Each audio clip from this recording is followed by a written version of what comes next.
Why are you living like you're training for a claustrophobia endurance test? It's not your fault.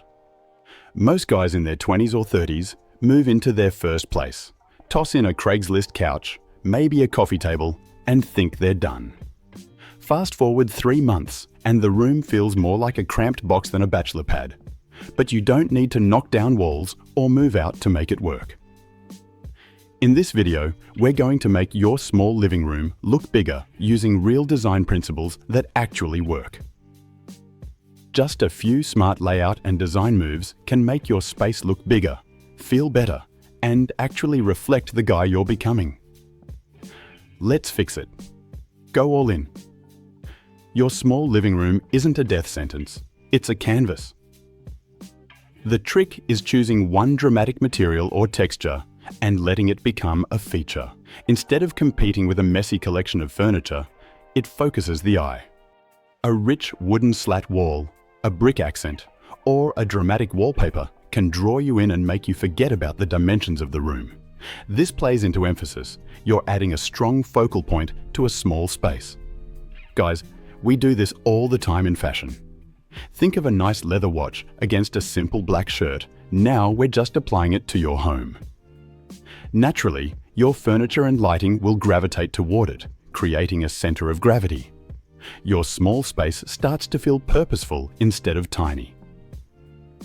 Now that we've got a focal point, let's talk about what happens when you can't even see it. Prioritize light.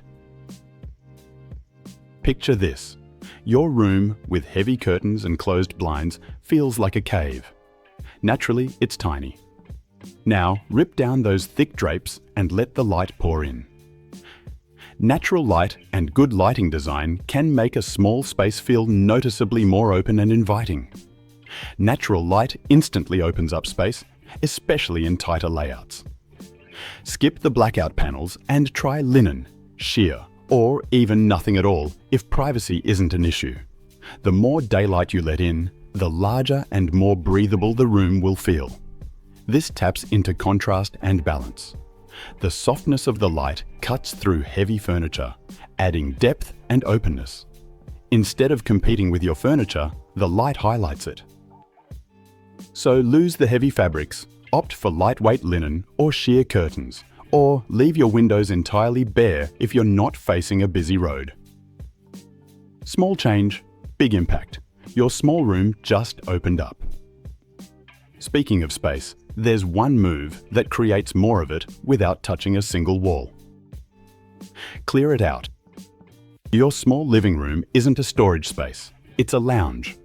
Guys often overestimate how much furniture and knickknacks they need. According to a UCLA study, most people say clutter makes them stressed and anxious in their own homes.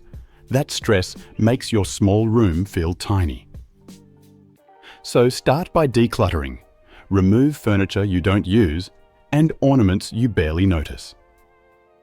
Stick to the essentials: a sofa, a small coffee table, a side table, and a few well-chosen accessories. Here, we're applying rhythm and proportion. The space should flow, not overwhelm. Each piece should be in harmony with its surroundings. Your future self, the man who drops into his spot after a 10-hour workday, will appreciate it. And now we can move upward. Embrace height. If you can't go wide, go tall. Picture your wall space from floor to ceiling. Guys often ignore this, focusing all their furniture at ground level. But adding shelving, art, or taller furniture draws the eyes upward, making your small room feel taller and more grand. Design-wise, this plays into proportion and scale. A tall shelving unit or a bookcase brings balance to a small room by adding a vertical element. It signals to your brain and your guests that this isn't a tiny cave, it's a well-proportioned space. So stack those books, hang a dramatic piece of art, or add a sleek wall shelf. The result will be dramatic without adding an inch of actual floor space. Nice trick, right? But we're not slowing down here. There's a clever trick you probably haven't tried yet. Large rug trick. A tiny rug makes a small room feel tiny. It's a scale trick. Your furniture clusters together in the center and leaves a literal dead border around it. Instead, a large area rug, big enough to anchor all your furniture, pulls everything together and makes your small space feel purposeful and unified. This is about proportion. The furniture feels anchored and the room feels finished instead of disjointed. Guys often buy small rugs to fit their space, when in reality, a bigger rug makes it feel more cohesive. So when you're choosing a rug, remember, bigger is often better. Alright, I know you're here to make your room look bigger, which means you're guilty of at least one mistake. What's the worst thing going on in your living room right now? Cluttered furniture, tiny rug, blackout curtains from college, or something worse you're pretending not to see? Drop it in the comments. You're not alone, and I want to hear it. No shame. We've all been there. See-through choices. A huge wooden coffee table or a heavy sideboard can weigh a small room down. So lighten it up with furniture you can see through. A glass coffee table, acrylic side table, or shelving. This lets light flow through and makes your furniture appear nearly invisible. This plays into contrast and balance. The clear furniture lets other elements, like a rich sofa or dramatic wall, take center stage. Your small room feels less closed in and more sophisticated, nearly effortless. Guys, this is a trick designers use all the time to maximize tiny spaces without adding literal square footage. You're shifting the visual weight. Clear or open frame furniture doesn't dominate the room, so your eyes keep moving instead of stopping at big blocky obstacles. It's a simple way to add functionality without shrinking the room around you. And speaking of tricking your brain, the next move almost feels like magic. Mirror magic. Mirrors aren't just for checking your hair before a date. In small living rooms, they're one of the oldest and smartest optical tricks in the book. You can double the space without adding any. This taps into contrast and emphasis. Hang a large mirror across from a window, and you're not just reflecting light, you're multiplying it. That bounce of brightness opens up the space, adds depth, and makes your walls feel like they go way further than they actually do. Even if there's no window, a well-placed mirror can visually stretch the room. It's about expanding what the eye sees. Mirrors extend sightlines and reflect the parts of your space you actually like. A clean corner, a well-lit wall, so you're doubling the impact without touching the floor plan. Just don't put one where it reflects your laundry pile. Some things don't need extra visibility. Now, let's pull the whole room together with color. Go monochrome. Keep it simple, not boring.